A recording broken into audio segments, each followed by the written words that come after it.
नमस्कार मंडळी, कसे आहात? मस्त मजेत ना? तर मंडळी, आज आपण एकदम छान स्पेशल असा पिकलेल्या फणसाच्या गऱ्यांचा हलवा बनवणार आहोत, म्हणजे शिरा बनवणार आहोत. आपण वेगवेगळ्या फ्लेवरचे शिरा खाल्लाच असेल, जसं पायनॅपल आहे, मँगो शिरा आहे, आपण सत्यनारायणच्या पूजेला करतो तसा शिरा असतो. तर पिकलेल्या फणसाचा म्हणजे जॅकफ्रूटचा शिरा हा एक असा युनिक शिरा आहे, हलवा आहे. तर आपण आता रेसिपीला सुरुवात करूयात. ही रेसिपी तुम्ही नक्की ट्राय करून बघा, घरात सर्वांना आवडेल. तर इथे मी एक कढईमध्ये तूप गरम केलेले, साधारण 2 टेबलस्पून तूप घेतलं आहे आणि 10 ते 12 पिकलेले फणसाचे गरे व्यवस्थित सोलून घेतलेत, बिया काढून घेतल्यात आणि ते तुकडे करून घेतलेत. बघा, अशा पद्धतीने फणसाचे गरे मिळतात. आपल्याला हे फणसाचे गरे ना, हे फणस आपल्याला छान कॅरेमल करून घ्यायचं आहे, कॅरेमलाइज करून घ्यायचं आहे. तर इथे मी 2 ते 3 टेबलस्पून साखर टाकणार आहे. तर आपल्याला किती गोड आवडतं त्यानुसार आपण साखरेचं प्रमाण ठरवू शकतात. तर इथे 2 टेबलस्पून साखर घेतली आणि छान परतवायचं आहे, म्हणजे कॅरेमलाइज होईपर्यंत व्यवस्थित परतवायचं आहे. तर आपण झाकणसुद्धा ठेवू शकतो यावरती, म्हणजे व्यवस्थित शिजून येईल. इथे फणसाचे गरे छान नरम होतील आणि पिकलेले असल्यामुळे जास्त शिजवण्याची काही आवश्यकता नसणार आहे. साधारण 10 मिनटं लागतील कॅरेमलाइज होण्यासाठी.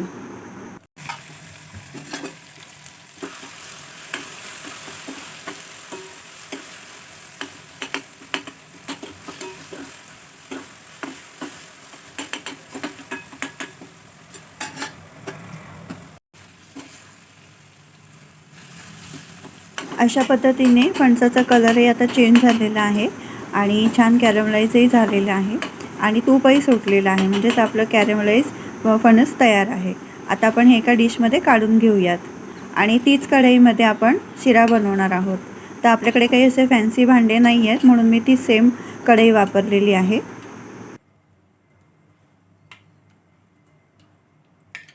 यामध्ये आता साधारण एक छोटी वाटी भरून मी तूप घेतलेलं आहे. साधारण 3 ते 4 टेबलस्पून तूप आहे.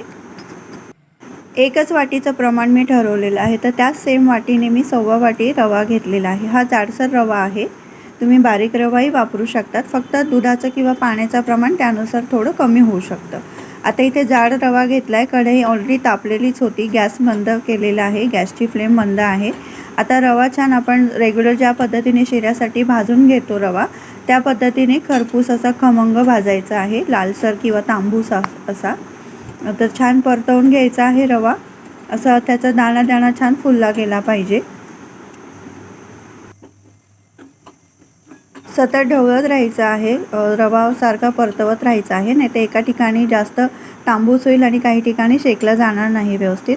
तर बघा, आता तांबूस होत आलेला आहे रवा. आता यामध्ये आवडीनुसार काही ड्रायफ्रूट्स टाकायचे आहे. तर ड्रायफ्रूटचे कातरण केलेलं आहे.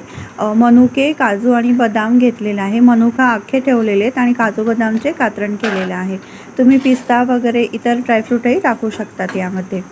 आता रव्याबरोबर ते छान भाजून घ्यायचं आहे, म्हणजे खरपूस असे छान लागतात शिऱ्यामध्ये ड्रायफ्रूट्स.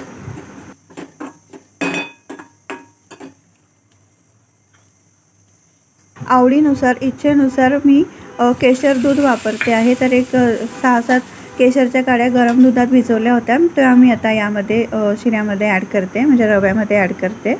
आता दूध टाकायचं आहे. तर दूध मी इथे त्या सेम वाटीने 3 वाट्या दूध टाकलेलं आहे. तर पुढे आवश्यकता वाटल्यास आपण अजून दूध टाकणार आहोत त्यामध्ये. आपण रवा कसा वापरत आहोत, जाड किंवा बारीक, त्यानुसार दूध किंवा गरम पाण्याचा त्यामध्ये फरक पडणार आहे प्रमाणामध्ये. गरम दूध असल्यामुळे हात सांभाळायचा आहे. हातावरती रव्याचं मिश्रण उडू शकतं, तर चटका लागू शकतो.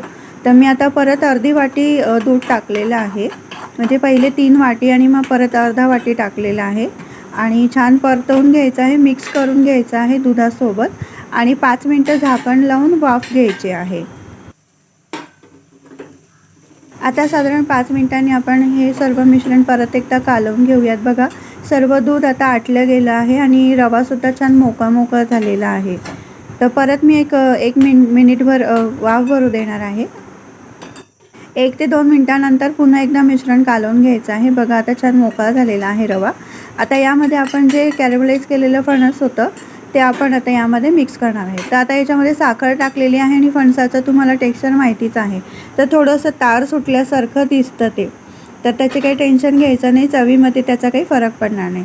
इथे 2 ते 3 वेलच्या कुटून टाकते, त्याची पावडर टाकते आणि अजून अर्धी वाटी साखर टाकलेली आहे। तर मी ते सेम एकच वाटी वापरते आहे, तुम्ही घरातली कोणतीही एका वाटीचं प्रमाण असं ठरवू शकतात। आता साखर आणि फणसाचं जे आपण मिश्रण होतं ते व्यवस्थित एकत्र कालवून घ्यायचं आहे।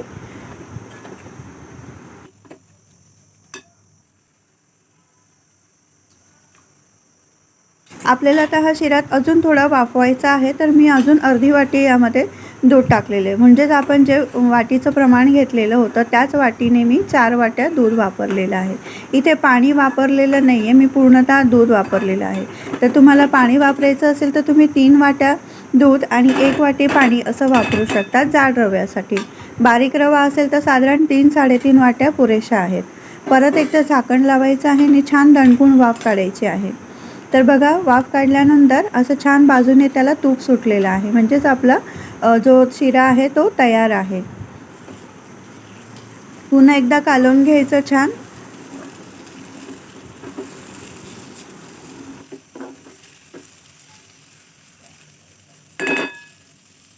आवश्यकता वाटल्यास मिनिटभर अजून झाकण लावून वाफ काढायची आणि आपला फणसाचा जो गऱ्याचा शिरा आहे तो तयार आहे।